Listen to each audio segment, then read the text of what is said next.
कैसे हो? आशा करती हूँ आप सब अच्छे हो, मस्त हो, लाइफ को अच्छे से एंजॉय कर रहे हो। अगर आपको हमारी स्टोरी अच्छी लगती है तो प्लीज़ दोस्तों के साथ शेयर करें, लाइक करें, कमेंट करें। कमेंट कर कर ज़रूर बताना कि आपको हमारी स्टोरी कैसी लग रही है। किसी गलती के लिए दिल से सॉरी। बिना किसी देरी के वीडियो को स्टार्ट करते हैं। Video start.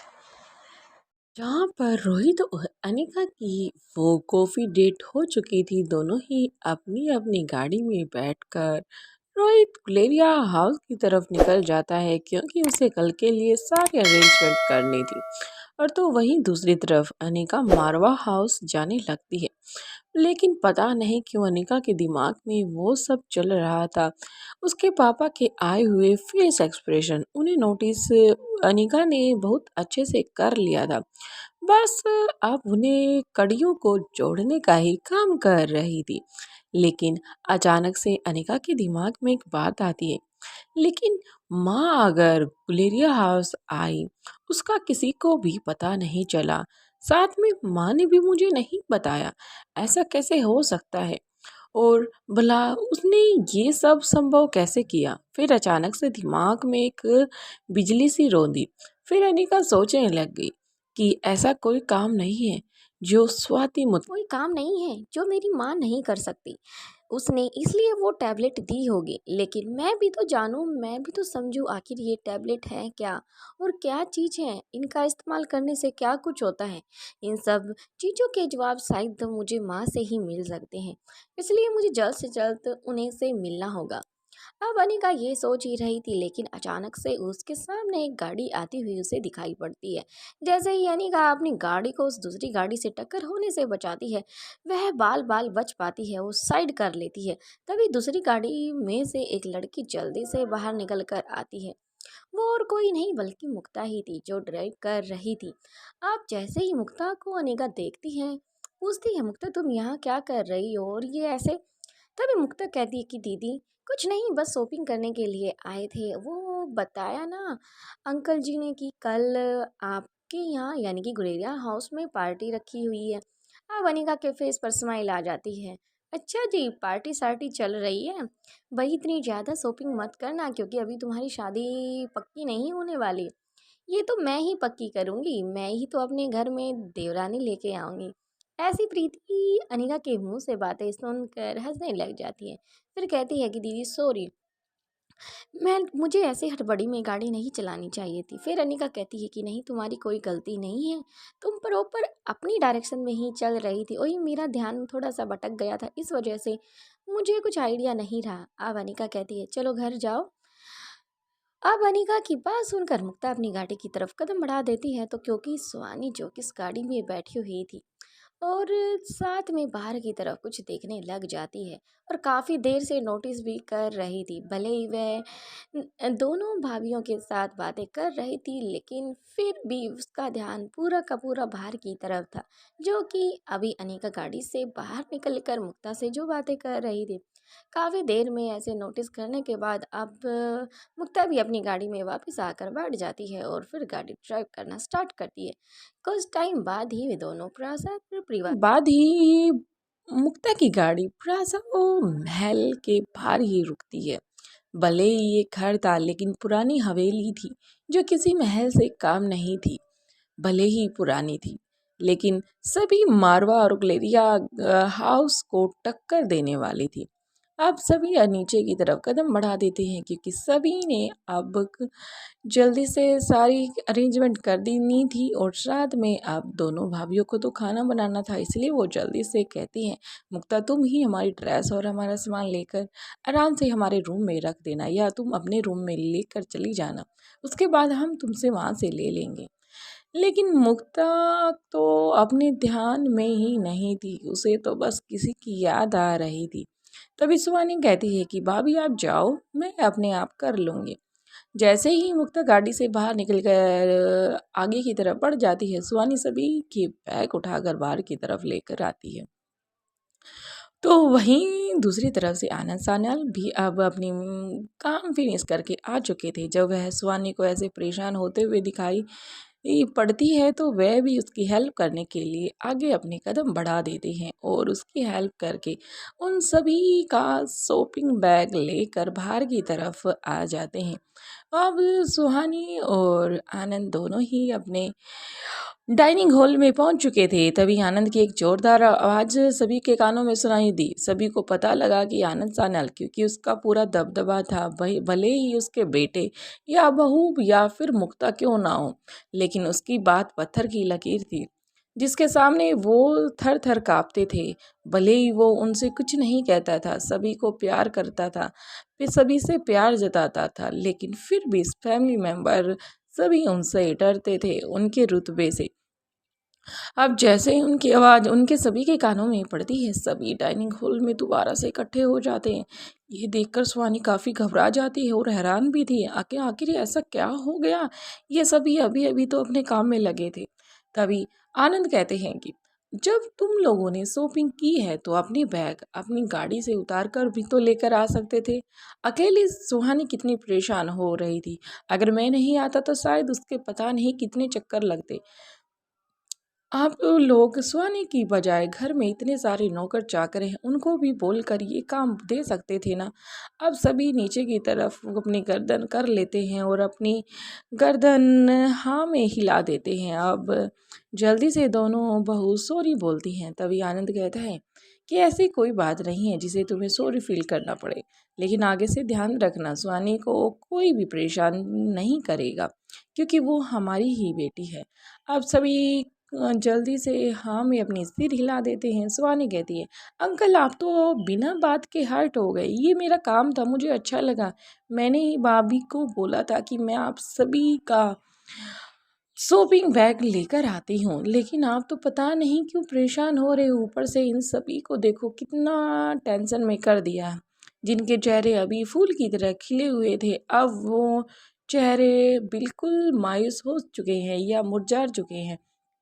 तभी आनंद सभी की तरफ देखते हैं और कहीं ना कहीं सुहानी की बात की तरफ भी ध्यान देता है।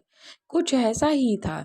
अभी सभी के फेस काफ़ी खिले हुए थे, लेकिन अब आनंद के आने के बाद सभी के फेस बिल्कुल मुरझा गए थे। इसलिए आनंद कहता है, मैंने सभी को परेशान नहीं किया, बस बताया ही है। इसलिए अपना ये मुरझाया सा चेहरा जल्दी से खिलाओ, क्योंकि स्वामी ने जो कहा है। और ऊपर से अपने अपने बैग्स को लेकर जाओ और जल्दी से बाकी की तैयारियों में लग जाओ। इतना बोलने के बाद वहाँ से आनंद आगे की तरफ कदम बढ़ा देता है, लेकिन वह जैसे ही अपने रूम में ऊपर सीढ़ियों से होते हुए चला जाता है, उसके बाद वह नीचे की तरफ देखता है तो वह देख पा रहा था सभी हंसी खुशी बातें कर रही है और सुहानी को थैंक यू बोल रही हैं, क्योंकि आज पापा उन उसकी वजह से ही सभी से ऐसे बात की। आप जल्दी से सभी थैंक यू सुहानी को बोलते हैं। तभी सुहानी कहती है, मैं किसी का थैंक यू तो नहीं लेने वाली, इसलिए मुझे कॉफ़ी पीनी है, इसलिए क्या आप मेरे लिए कॉफ़ी बना दोगी। ऐसी बात सुनकर जल्दी से छोटी भाभी उसके लिए कॉफ़ी बनाने के लिए चली जाती है और बाकी के वहीं सामान यानी कि अपने अपना जो भी शॉपिंग बैग थे उनको ओपन करके देखते हैं कौन क्या लेकर आया है और सभी एक दूसरे की तारीफ़ करते हुए नहीं थक पाते। अब बारी आती है तो बस सुहानी की, लेकिन पता नहीं क्यों अचानक से वो कहती है कि मुझे तो भूख लगी है, जल्दी से खाना लेकर आओ। अब जल्दी से खाना भी आ जाता है, इसलिए सभी खाना खाने के लिए रेडी हो जाते हैं, क्योंकि वे सुबह से ही अब शॉपिंग करने के लिए गए हुए थे तो उनका लंच तो बाकी था। और बाहर भी सुहानी ने कुछ नहीं कहा था, बस इतना ही कहा था, मैं बाहर की चीज़ें नहीं खाती क्योंकि शायद मुझे डाइजेस्ट नहीं हो, क्योंकि ये सब काफ़ी ऑयली हैं, ये उसका कहना था। लेकिन सभी हैरान भी थे, क्योंकि फ़ॉरेन में ये सब तो चलता है, लेकिन सुहानी इन सब चीज़ों से दूर थी। अब मुक्ता कहती है, भले ही मेरी दोस्त फ़ॉरेन क्यों ना हो, लेकिन वो हमेशा से इंडियन खाना ही खाना पसंद करती है, उसे इंडियन चीज़ें काफ़ी अच्छी लगती है। अभी जल्दी से बड़ी भाभी आकर कहती है, फिर तो लड़का भी इधर ही ढूंढ लेना, लड़के भी यहाँ के अच्छी तरफ अनिका अपनी गाड़ी में वापस बैठकर अपनी गाड़ी को वापस से गुलेरिया हाउस के लिए मोड़ देती है और काफ़ी देर तक कुछ सोचती रहती है। फिर अनिका सोचने लग जाती है, मैं इन सब चीज़ों को छोड़ूं क्योंकि मुझे लगता है ये सब मेरा वहम है। इसके बाद वह अपनी गाड़ी की स्पीड को और ज़्यादा तेज कर लेती है। तो वहीं दूसरी तरफ गुलेरिया हाउस के अंदर करण द्वारा मयूर गुलेरिया और आकाश गुलेरिया दोनों को बुला लिया जाता है। दोनों ही अब एक दूसरे का मुंह ताकते हुए अंदर की तरफ अपने कदम बढ़ा देते हैं।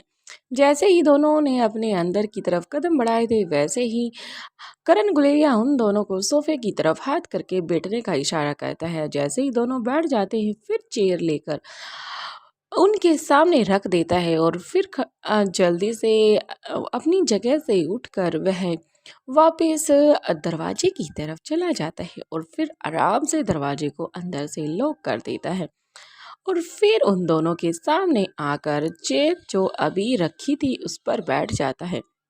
दोनों भाई बिल्कुल एक दूसरे की तरफ देख रहे थे। उनके दिल और दिमाग में चल रहा था, भाई आज तो हमें कोई भी बचाने नहीं आएगा, शायद आज भगवान हमारा साथ नहीं देगा।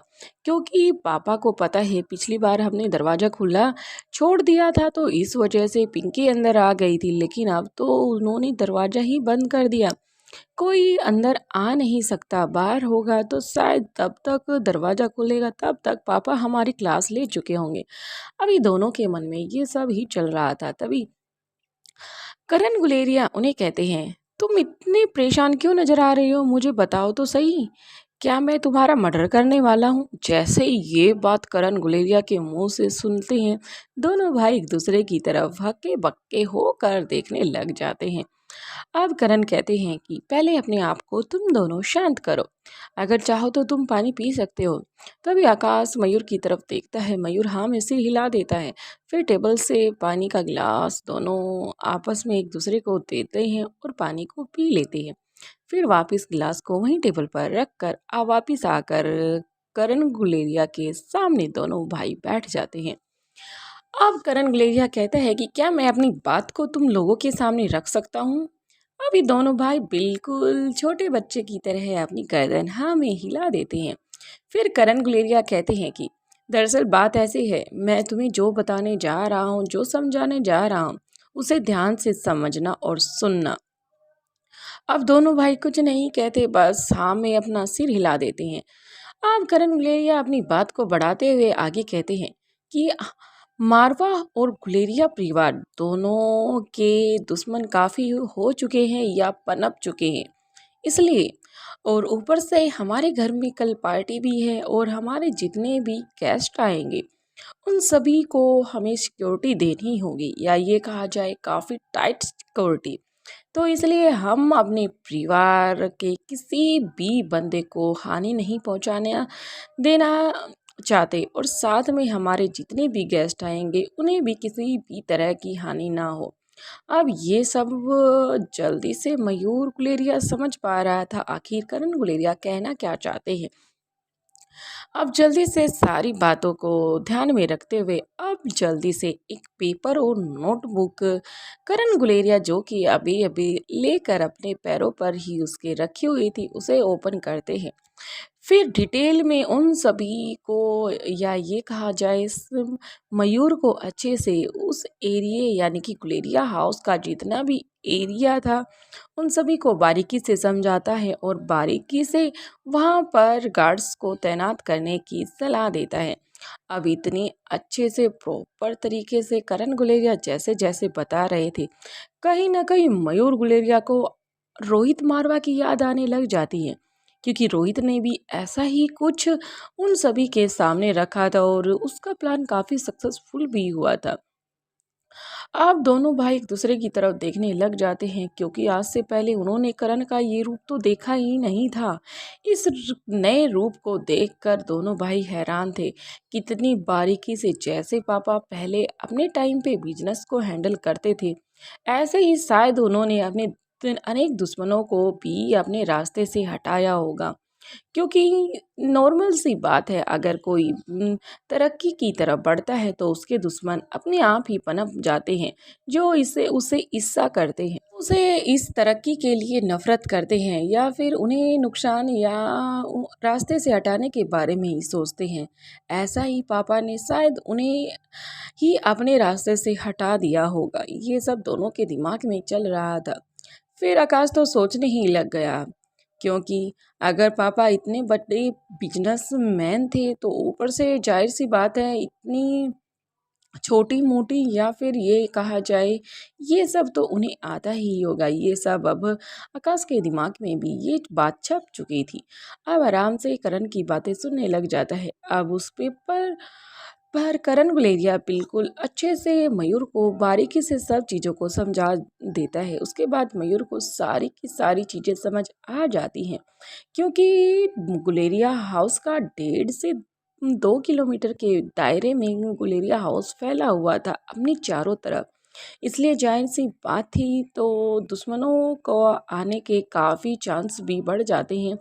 अभी जो सिक्योरिटी थी वो बिल्कुल खाली में थी, ऐसे में उन्हें पता लग जाता। लेकिन भीड़ भाड़ के एरिए में अगर वो गार्ड्स भले ही तैनात हों, लेकिन अचानक से उनके सामने ऐसा कोई पर्सन आ जाए जिसे वो पार्टी का मेंबर्स या फिर या कहा जाए इनविटेशन के द्वारा मारवा या गुलेरिया परिवार का कोई भी चाहने या फिर उनका इनविटेशन के द्वारा आया हो, तो उसे कैसे रोक सकते हैं।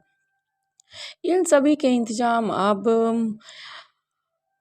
करण गुलेरिया द्वारा कर दिए जाते हैं और सभी बता भी दिया जाता है। अब बस मयूर का तो काम उन चीज़ों को फॉलो ही करना था। उस पेपर को भी मयूर को फोल्ड करके दे देता है। अब दोनों भाई बिल्कुल शांत नज़र आ रहे थे, जैसे कि अभी कुछ टाइम पहले वो हड़बड़ी में थे, लेकिन अब बिल्कुल शांत हो चुके थे। अब नीचे की तरफ अपने जैसे ही दरवाजे की तरफ अपने कदम बढ़ाते हैं, तभी उनके पीछे से एक आवाज़ आती है, अभी रुको। अब दोनों भाई फिर से कंफ्यूजन या टेंशन में चले जाते हैं कि आखिर पापा अब क्या कहने वाले हैं। जो बात थी वो तो बता ही दी, लेकिन फिर करण गुलेरिया कहते हैं वापिस इधर मेरी तरफ फेस करो। अब दोनों ही बिल्कुल फेस को लटका कर करण गुलेरिया की तरफ देखने लग जाते हैं। अब करण कहते हैं कि मेरी उस बात के बारे में तुम ना तो रोहित मारवा से बात करोगे और न ही अनिका से बात करोगे। वह बिल्कुल सस्पेंस भरी थी और सस्पेंस भरी ही रहनी चाहिए, उसे उजागर नहीं होने देना। आप दोनों भाई कुछ नहीं कहते, बस हाँ में सिर हिला देते हैं। फिर वह दोबारा से आकाश से कहते हैं कहीं रोहित तुम्हें बातों में उलझाकर तुमसे बात तो ना निकलवा ले, इसलिए बेहतर होगा तुम उससे थोड़ी दूरी ही बना कर रखो। अब आकाश हाँ में अपनी गर्दन हिला देता है। अब दोनों को वो जाने के लिए बोल देता है, कहता है कि अब तुम दोनों जा सकते हो। अब दोनों भाई आराम से बाहर की तरफ अपने कदम बढ़ा देते हैं और लंबी लंबी सांसें लेने लग जाते हैं। आगे से अभी श्रेया ही आ रही थी, जो कि करण गुलेरिया से कुछ बातें करनी थी कल को लेकर, इसलिए वो आ ही रही थी। लेकिन अचानक से दोनों को ऐसे हाँफते हुए देखा तो खुद श्रेया भी परेशान हो जाती है। आखिर ऐसी क्या बात हुई और अंदर क्या था जो ये दोनों इतने हाँफ रहे हैं, ऊपर से इनके माथे पर कितने पसीने भी हैं। ये देखकर श्रेया थोड़ी कन्फ्यूजन थी में हो गई थी। तभी मयूर आते हुए कहता है कुछ नहीं, बस थोड़ा सा ना पापा ने हमारी क्लास ले दी है, इसलिए भाभी आप प्लीज़ हमारी टांग मत खींचना। अभी ये बात मयूर ने भले ही हल्के में कही थी, लेकिन बड़े ही प्यार से और सॉफ्ट तरीके से की थी। अब श्रेया समझ चुकी थी कि कुछ नहीं, बस ये मजाक कर रही हैं और शायद मुझे परेशान करने के लिए ये सब बोल रही हैं। अब दोनों को बोलती है कि जाओ अपने काम पर लगो, नहीं फिर पता नहीं क्या कुछ होगा। अब दोनों ही नीचे उतर आते हैं और आकाश का काम और मयूर का दोनों का एक ही काम था कि अच्छे से सिक्योरिटी को टाइट करना। अब आकाश कहता है क्यों ना हम रोहित को भी बोले कि वह अपनी सिक्योरिटी जितने भी उसके सिक्योरिटी देने वाले गार्ड्स हैं सभी को यहीं के लिए हायर कर दे। अब कहीं ना कहीं ये सब उसके दिमाग में चल रहा था, तभी उसके फ़ोन की बेल बजती है। बाकी का नेक्स्ट एपिसोड में देखते हैं। वीडियो पसंद आए तो लाइक शेयर सब्सक्राइब और कमेंट कर जरूर जाना। Thank you. प्रीति भी काफ़ी देर होने आए हुए गुलेरिया हाउस हो चुकी थी, दोनों ही अपने काम में मगन हो चुके थे। अब दोनों ही अपने काम में इधर उधर घूम रहे थे, या ये कहा जाए कि जो वहाँ पर काम कर रहे थे उन्हें अच्छे से चीज़ों को समझा रहे थे कि ऐसे नहीं ऐसे होगा।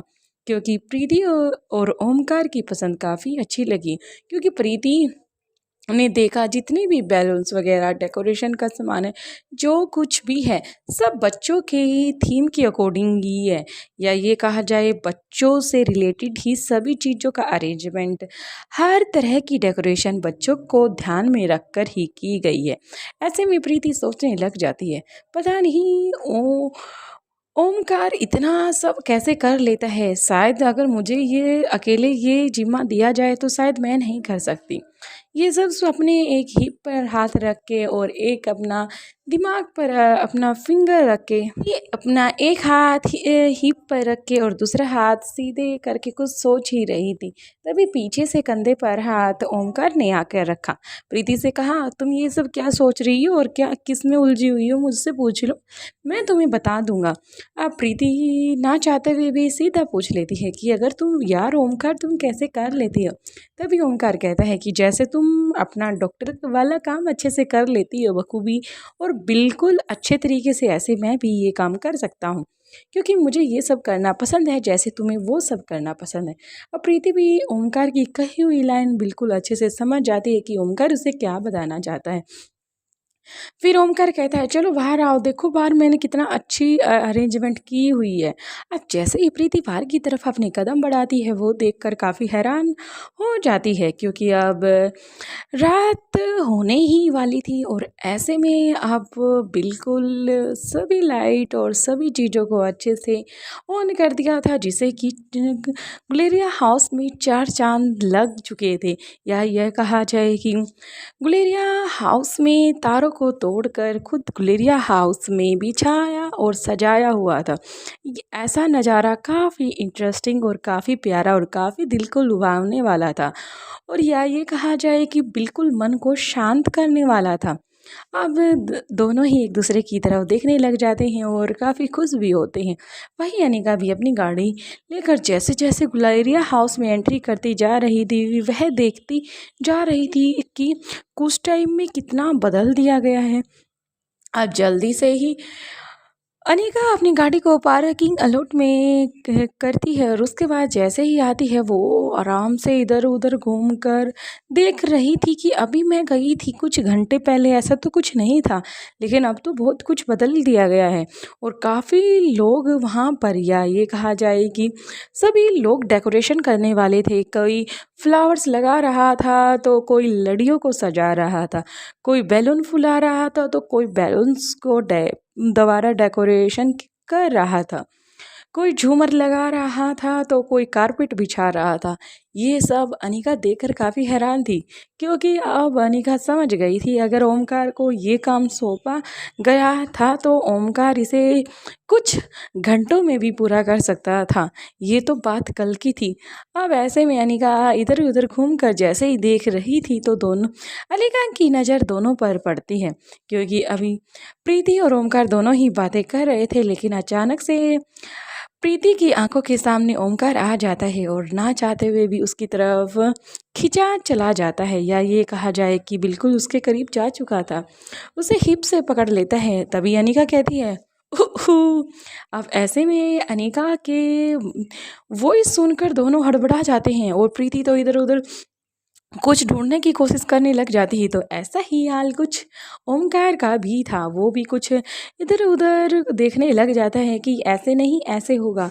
अब अनिका कहती है, मजनू और लैला तुम्हारी चोरी पकड़ी गई है और मुझे दिख रहा है, लेकिन ये सब ओपन प्लेस में नहीं चलता भाई।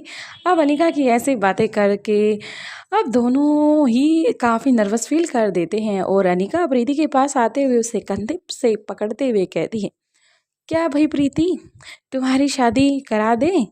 क्यों ना, आज डेकोरेशन भी है, उस खासकर ओमकार ने अपनी पसंद की कराई है, तो वैसे में शादी बनता ना तो लाजमी है। ऊपर से पंडित भी आ रहा है और गुलेरिया और मालवा परिवार के सभी सदस्य भी हैं। ऐसे में भला सब कुछ संभव है। अब प्रीति कुछ नहीं देख करती अनिका की तरफ देखते हुए कुछ बात या ये कहा जाए कि उसे कह रही थी कि चुप हो जाओ प्लीज़ दीदी। लेकिन अनिका ठीक है, अब उसे छेड़ने का काम करना उसे स्टार्ट कर दिया था। अब कहती हैं वैसे भी हम दोनों काफ़ी मस्ती करते हैं और तुम जल्दी से आ जाओ यहाँ पर मेरी भाभी बनकर तो काफ़ी अच्छा हो जाएगा ना। अब जल्दी से उन दोनों की बातें सुनकर प्रीति वहाँ से भाग जाती है, क्योंकि वह समझ जाती है भूमिका एक दीदी की तरह आ जाने का उसे नहीं छोड़ने वाली।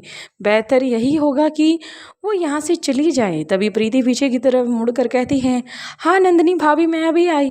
तभी प्रीति वहाँ से एक्सक्यूज़ेस करके बोलती है कि मुझे नंदिनी भाभी बुला रही है इसलिए मुझे जाना होगा। इसलिए वो वहाँ से चली भी जाती है। अब प्रीति को ऐसे जाते हुए देखकर ओमकार और अनिका दोनों के ओमकार और अनिका दोनों ही हंस रहे थे प्रीति के ऐसे रिएक्ट पर, लेकिन दोनों एक दूसरे की तरफ देखने लग जाते हैं और फिर हंसने लग जाते हैं। अब ओमकार अनिका से पूछता है, दीदी आपसे एक बात पूछूं? अनिका अब पूछती है, हाँ ओमकार पूछो क्या बात है? अचानक से तुमने ऐसा सीरियस मोड कैसे ले लिया? अब ओमकार कहता है, क्योंकि कहीं ना कहीं दीदी प्रीति अपने आप को भले ही ये जताती हो कि वह खुश है, या सब चीज़ें होने के बाद भी उसके पास कुछ तो ऐसा जो उसके पास होना चाहिए और है नहीं। वो कहीं ना कहीं उस अपने को ढूंढने की कोशिश करती है। भले ही मैं उसके सामने कुछ भी उसके सामने ला कर रख दूँ, लेकिन वह उसमें कुछ ना कुछ अपना सा ढूंढने की कोशिश करती है। भला ऐसे क्यों?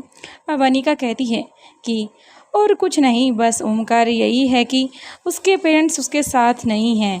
अब अनिका के मुंह से ऐसी बातें सुनने के बाद सीधा ओमकार अनिका से कहता है, दीदी आपसे एक बात कहूँ, बुरा तो नहीं लगेगा? अनिका बोलती है, हाँ बोलो ओमकार क्या बात है?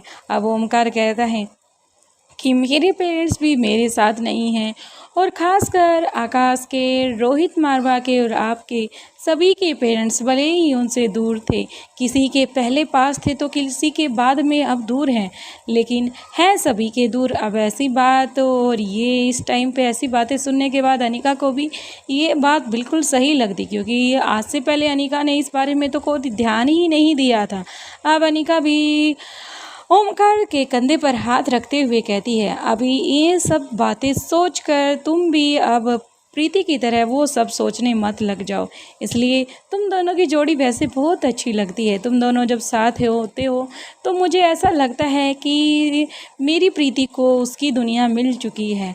अब अनिका के मुंह से ऐसी बातें सुनने के बाद ओमकार की फेस पर एक प्यारी सी स्माइल आ जाती है, और साथ में वह अपनी नीचे गर्दन करके थोड़ा सा नर्वस भी फील करने लग जाता है। अब अनिका कहती है कि चलो कुछ नहीं, अब अपनी अरेंजमेंट करो, नहीं तो फिर पापा को पता है ना क्या बोला था कि कोई भी किसी भी तरह की कोई भी कमी बर्दाश्त नहीं की जाएगी।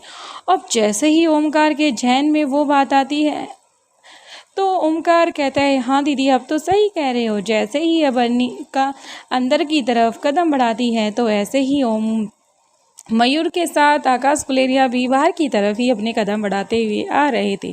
जब उसने ओमकार और अनिका को वहाँ पर बातें करते हुए देखा तो वे दोनों उस तरफ ही अपने कदम बढ़ा रहे थे, लेकिन अचानक से अनिका उनके सामने आ जाती है। अब दोनों अपनी बातें करते हुए आगे की तरफ कदम बढ़ा रहे थे। तभी अनिका उन्हें कहती है, भाई आगे देख तो लो, तुम्हारी बहन आ रही है, कैसे मुझे टक्कर मार के नीचे गिराने का इरादा है?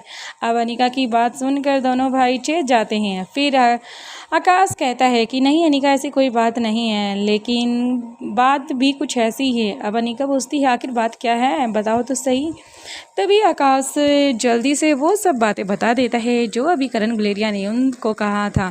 अब अचानक से आकाश गुलेरिया की फ़ोन की बेल बजती है। जैसे ही आकाश की बेल फ़ोन की बजती है तो जल्दी से वो देख पा रहा था ये और किसी का नहीं बल्कि रोहित मारवा की कॉल थी। अब वो एक्सक्यूज़ेस बोल कर साइड में चला जाता है, क्योंकि जो आकाश रोहित मारवा से बात पूछना चाहता था वही खुद अब रोहित भी यही बात बोलने के लिए उसने आकाश गुलेरिया के पास कॉल की थी। अब रोहित कहता है कि मुझे पता है आपकी सिक्योरिटी काफ़ी अच्छी है आकाश, लेकिन मयूर पर भी मुझे पूरा भरोसा है। लेकिन मैं चाहता हूँ कि हम दोनों की सिक्योरिटी अगर एक साथ हो जाएगी तो शायद किसी भी तरह का कोई बवाल या किसी तरह की कोई घटना की भी नामात्र ही संभावना होगी। भला ऐसे में दो बड़े बड़े व्यक्तियों के साथ मीटिंग, और ऊपर से इतने बड़े बड़े व्यक्ति, जाने माने दिल्ली के दो परिवार इकट्ठा होने वाले हैं, पूरी की पूरी फैमिली, और साथ में ही हमारे रिलेशन वाले व्यक्ति या हमारे जो भी हमारे मेंबर, दोस्त, फ्रेंड सर्कल या बिजनेसमैन में जो भी हमारे दोस्त बने हैं वो सभी आने वाले हैं। कोई अपनी डील के चर्चे में बात करेगा इकट्ठे होके, तो कोई किसी चर्चे में बात करेगा। ऐसे में भला उन सभी को हमें सिक्योरिटी देना भी बेहतर होगा। अब आकाश कहता है, हाँ रोहित, तो बिल्कुल ठीक कह रहे हो। कहीं ना कहीं मेरा सोचना और मानना यही था। मयूर गुलेरिया और मैं, हम दोनों इसी बारे में ही अभी बातें कर रहे थे। अब रोहित कहता है कि ठीक है, मैं अभी चिराग मेहता के साथ पूरी ही टीम को तुम्हारे यानी कि गुलेरिया हाउस के लिए निकलवा देता हूँ। अभी कुछ मिनट बाद ही सभी पहुँच जाएंगे। उसके बाद तुम सभी उनको उनका पोजीशन या जो भी तुम्हें लगे उन्हें वो काम दे सकते हो, क्योंकि मेरी पूरी टीम भले ही काफ़ी निपुण हो हर अपने काम में, लेकिन मैं चाहता हूँ तुम्हारा अपना पर्सनल मैटर है और अपनी पार्टी है, तो इसलिए तुम जैसे उन्हें हैंडल करना चाहो वैसे तुम कर सकते हो, क्योंकि मैंने सभी को बोल दिया है। अब रोहित की बात सुनकर आकाश गुलेरिया कहता है, थैंक यू रोहित। अब रोहित कहता है कि थैंक्स की कौन सी बात है। इतना बोलने के बाद रोहित फ़ोन को कट कर देता है और फिर अपनी गाड़ी को वो जल्दी से स्पीड में चलाना स्टार्ट कर देता है, क्योंकि रोहित अब घर ना जाकर उसे कुछ काम याद आ गया था। वो सब शॉपिंग करने के लिए ही गया हुआ था। सारी शॉपिंग होने के बाद अब रोहित चिराग के साथ आराम से घर पहुंच जाता है, क्योंकि चिराग को उसने बता दिया था कि मैं कहां पर मिलने वाला हूं। चिराग भी वहां पर आ चुका था। अब रोहित मारवा घर पहुंच चुका था तो वहीं अनिका बंदर जाग चुकी थी। अब मयूर आकाश गुलेरिया के पास आ चुका था। अब आकाश जल्दी से रोहित से हुई बातें जल्दी से डिटेल में बता देता है। तो वहीं आने वाली पार्टी के बारे में सभी अरेंजमेंट अच्छे से हो चुकी थी। अब बस बाकी था तो बस पार्टी का टाइम, जो कि कल रात 8 बजे का होने वाला था। सभी उसको लेकर काफ़ी एक्साइटेड भी थे। घर की औरत तो जितनी भी थी वो तो काफ़ी चहल पहल करती हुई नज़र आ रही थी। कोई मैनिक्योर करा रही थी तो कोई पेडिक्योर, कोई बालों को हेयर स्टाइल या फिर हेयर कट करा रही थी तो कोई कुछ करा रही थी। सभी अपने अपने काम में व्यस्त थी। ऐसा ही कुछ हाल अब मारवा हाउस में भी था, क्योंकि रोहित ने घर आने के बाद दादी माँ के पास करण का पहले से ही कॉल आ चुकी थी, क्योंकि दादी माँ के पास स्पेशल करण गुलेरिया ने ही कॉल की थी, क्योंकि उसे पता था अगर अनिका द्वारा रोहित द्वारा बताई गई बात अगर रोहित घर पर सभी को बताएगा तो शायद दादी माँ को अच्छा नहीं लगेगा। फिर वो सोचेगी शायद बड़े होने का अभी तक करण को कोई भी वह अच्छे से नहीं कर सकता था। इसलिए हमेशा से ही कई बार जितनी भी पहले पार्टी हो चुकी है उसमें कहीं ना कहीं दादी माँ ने करण गुलेरिया की ही गलती को निकाला था। इसलिए करण गुलेरिया, और ऊपर से अब तो गुलेरिया परिवार की पार्टी थी, तो ऐसे में वो उन्हें मौका नहीं देना चाहता था। इसलिए सारी चीज़ों की अरेंजमेंट करण गुलेरिया द्वारा ही की जा रही थी। किसी को जो पर्सनल जो बड़े बूढ़े थे सभी को बुलाने का काम करण गुलेरिया द्वारा ही किया जा रहा था। अब करण गुलेरिया का सारा काम हो चुका था। कहीं ना कहीं वह अपनी खिड़की के पास खड़ा होकर उस बस से ही सोच रहा था, काश स्वाति मल्होत्रा भी मेरी इस हंसी खुशी में शामिल हो पाती। बस वो यही सोचकर अपनी खिड़की के पास खड़ा होकर सोच रहा था। अब देखते हैं पार्टी में क्या होगा। काफ़ी ब्लास्ट होने वाला है, तो इसलिए बने रहे सार्थक स्टोरी चैनल के साथ, हमारी स्टोरी के साथ।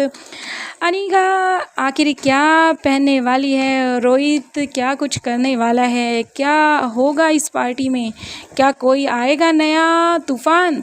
देखते रहे हमारी स्टोरी सार्थक स्टोरी FM।